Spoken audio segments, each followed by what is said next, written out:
Menutup aib sangat dianjurkan di dalam Islam.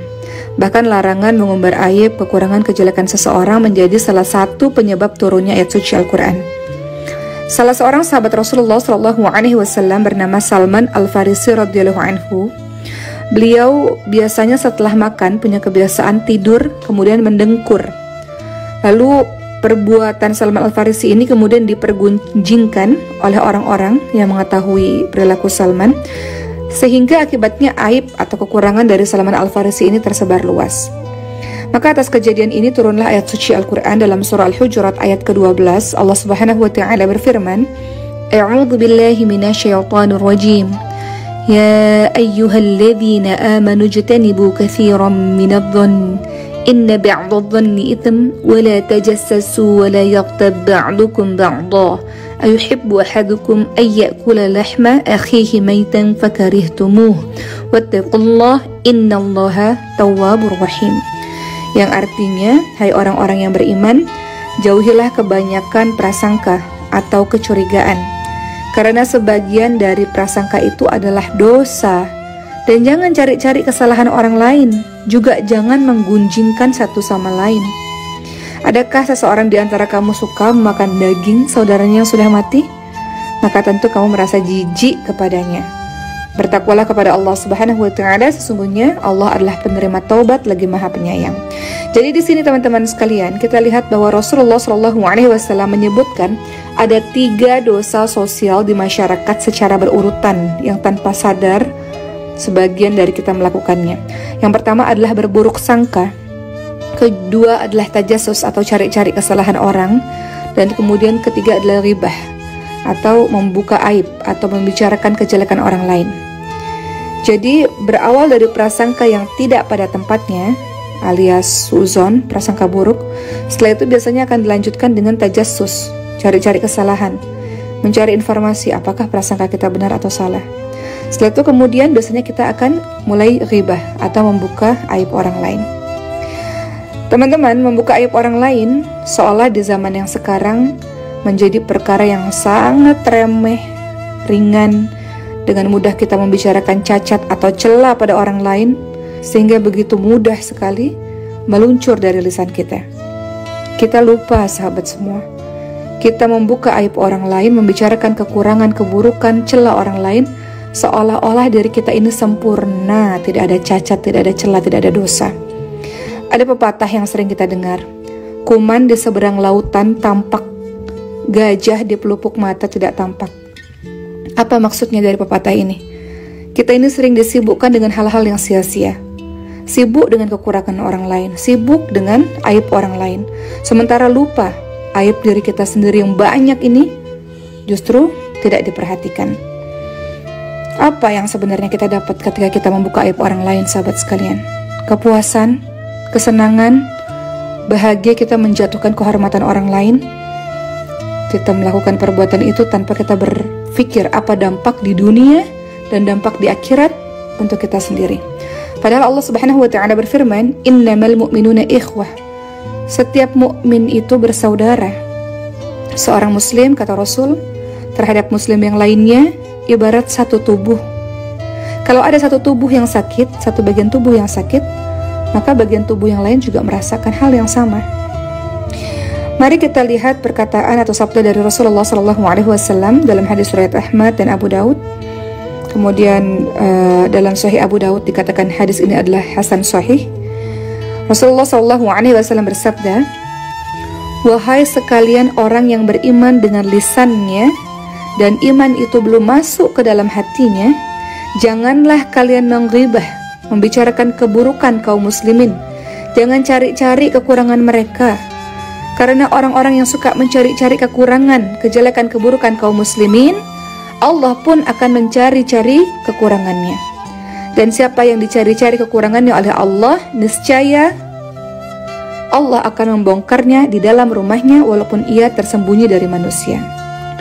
Jadi teman-teman sekalian, kita membuka aib orang lain, maka diri kita yang juga punya banyak sekali aib ini pun pastinya akan dibuka oleh Allah Subhanahu wa Ta'ala. Sebaliknya, kalau kita tutup aib orang lain, maka Allah pun akan menutup aib kita. orang-orang selama ini senang pada kita. Kenapa teman-teman sekalian? Karena Allah telah menutup aib-aib kita di depan mata manusia. Kalau Allah buka, maka orang tahu betapa kotornya diri ini, betapa menjijikkannya diri ini. Maka kalau engkau ingin Allah menutup aibmu, maka tutup aib orang lain. Rasulullah SAW bersabda dalam hadis riwayat At-Tirmidzi, sahabat sekalian. Rasulullah SAW bersabda, "Wa man satara 'ala muslimin fid dunya, satarallahu 'alaihi fid dunya wal akhirah." Yang artinya, barang siapa yang menutupi aib seorang muslim sewaktu di dunia, maka Allah akan menutupi aibnya di dunia dan di akhirat. Saya teringat sahabat sekalian tentang perkataan dari seorang ulama salaf. Beliau berkata, "Aku mendapati orang-orang yang tidak memiliki celah atau tidak memiliki kekurangan, lalu mereka membicarakan aib manusia, maka manusia pun menceritakan aib-aib mereka. Aku dapati pula orang-orang yang memiliki aib, namun mereka menahan diri dari membicarakan aib manusia yang lain, maka manusia pun akan melupakan aib mereka." Teman-teman sekalian, kita lihat bahwa manusia ini terbagi menjadi dua. Pertama, orang yang kita tidak pernah lihat, tidak pernah tahu bahwa dia berbuat maksiat. Jadi kalau kita lihat orang yang salih ini, suatu ketika tergelincir dalam kesalahan, maka kita tidak boleh menyingkap atau menceritakannya, karena ini termasuk ghibah. Jangan kita menyebarkan kejelekan di kalangan orang-orang yang beriman. Teman-teman lihat dalam surah An-Nur ayat 19, Allah Subhanahu wa taala berfirman, "A'udzu billahi minasyaitonir rajim. Innal ladzina yuhibbuna an tashi'al fahishatu fil ladzina amanu lahum 'adzabun alim fid dunya wal akhirah. Wallahu ya'lamu wa antum la ta'lamun." Yang artinya, sahabat sekalian, sesungguhnya orang-orang yang ingin agar perbuatan yang sangat keji itu tersiar di kalangan orang-orang yang beriman, mereka mendapatkan azab yang pedih di dunia dan di akhirat. Dan Allah mengetahui sedangkan kamu tidak mengetahui. Jadi sahabat sekalian, kembali lagi tadi bahwa ketika ada orang-orang soleh yang kemudian berbuat keburukan, yang selama ini kita lihat dia tidak pernah berbuat keburukan, maka jangan kita menceritakan atau membongkar atau mensyiarkan keburukan dia tersebut. Sebaliknya, kalau kita lihat ada seorang yang memang terkenal sangat suka untuk berbuat maksiat, tanpa malu-malu berbuat keburukan, tidak peduli ketika berbuat kejahatan dengan pandangan orang lain, nggak peduli dengan ucapan orang lain, tidak peduli dengan nasihat orang lain, maka ketika kita membicarakan orang ini, bukan sebuah ghibah, bukan sebuah membuka aib seseorang. Bahkan hal ini harus diterangkan kepada manusia lainnya hingga orang lain berhati-hati dengan keburukan orang tersebut. Jadi sahabat sekalian, kembali pada perkara membuka aib, tahan lisan kita dan sibukkan diri kita yang penuh dengan dosa ini. Saat kita sibuk dengan aib diri sendiri, maka kita tidak punya waktu untuk sibuk dengan aib orang lain. Maka pada hari ini saya ingin menutup dengan sebuah kisah dari seorang sufi masyhur dengan akhlak yang sangat mulia dalam menjaga kehormatan seseorang, yang tidak membongkar aib seseorang. Sufi masyhur tersebut namanya adalah Abu Abdurrahman Hatim bin Unwan, atau dikenal dengan julukan si Tuli. Kenapa? Jadi pada suatu ketika Hatim ini, seorang ulama yang terkenal ini, atau seorang sufi yang terkenal ini, pernah didatangi oleh seorang wanita. Wanita ini ingin berkonsultasi perkara agama kepada Hatim, kepada orang sufi yang bernama Hatim ini. Kemudian tiba-tiba wanita tersebut buang angin dengan suara yang sangat keras, teman-teman sekalian, hingga terdengar oleh Hatim. Tentu saja perempuan ini merasa sangat malu, merah padam wajahnya, merasa tidak sopan terhadap ulama yang sangat hebat di depannya. Maka ketika mendengar bunyi buang angin ini, apa yang dilakukan oleh Hatim? Tidak bereaksi apa-apa. Tidak ada perubahan apa-apa dalam raut wajahnya. Sampai perempuan ini dengan sangat malu berkata, "Sebetulnya saya ingin bertanya kepada Anda tentang suatu perkara." Kemudian Hatim pun berpura-pura tuli. "Ada apa, Bu? Ada apa, Bu?" Sampai kemudian sang wanita tersebut mengeraskan suaranya, lalu Hatim mengatakan, "Ada apa? Saya tidak bisa mendengar karena saya tuli." Kemudian teman-teman sekalian, perempuan tersebut pun menjadi lega karena mengira Hatim itu benar-benar tuli. Maka sejak kejadian itu, Hatim menjadi orang yang pura-pura tuli demi menjaga perasaan sang perempuan, sehingga ia pun dijuluki sebagai si Tuli. Maka gelar si tuli ini dinisbatkan kepada Hatim selama 15 tahun demi melindungi martabat perempuan tersebut. Inilah sahabat sekalian, bagaimana sikap seorang muslim dalam menjaga kehormatan saudaranya sendiri.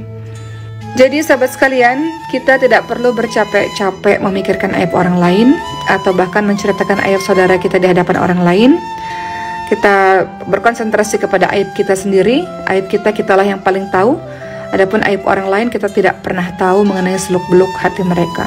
Anggap diri kita selalu lebih rendah daripada orang lain sehingga kita tidak punya kemampuan, tidak punya kuasa, tidak punya hati untuk membuka aib orang lain. Kita akan mendengar bagaimana perkataan dari Abdullah Al-Muzani. Beliau mengatakan, jika iblis memberikan was-was kepadamu bahwa engkau lebih mulia dari muslim lainnya, maka perhatikanlah. Jika ada orang lain yang lebih tua darimu, maka seharusnya engkau katakan, orang tersebut telah lebih dahulu beriman dan beramal solih dariku, maka ia lebih baik dariku. Tapi jika ada orang lain yang lebih muda dari kita, maka seharusnya kita katakan, aku telah lebih dulu bermaksiat dan berlumuran dosa, serta lebih pantas mendapatkan siksa dibanding dirinya, maka ia sebenarnya lebih baik daripada aku. Begitulah teman-teman sekalian, kita senantiasa menganggap diri kita lebih rendah daripada orang lain, sehingga tidak mampu untuk membuka aib orang lain, tidak sampai hati untuk membuka aib orang lain. Yang harus kita ingat sekali lagi adalah bahwa kita sibuk dengan aib diri kita sendiri, dengan kesalahan diri kita sendiri. Umar bin Khattab radhiyallahu anhu pernah mengatakan, hisablah dirimu sendiri terlebih dahulu teman-teman sekalian, sebelum nanti kita dihisab oleh Allah Subhanahu wa taala. Jadi insya Allah mudah-mudahan setelah mendengarkan penjelasan ini, kita menjadi orang yang berhati-hati terhadap apa-apa yang keluar dari mulut kita. Semua yang keluar dari mulut kita adalah hal yang bermanfaat, adalah hal yang penuh dengan kebaikan-kebaikan, bukan untuk menceritakan keburukan orang lain yang menyebabkan orang lain benci satu sama lain, menyebabkan permusuhan dan sebagainya. Islam rahmatan lil alamin, maka kita sebarkan kebaikan, kita sebarkan kasih sayang kepada sesama manusia, sesama makhluk Allah Subhanahu wa taala. Amin amin ya rabbal alamin.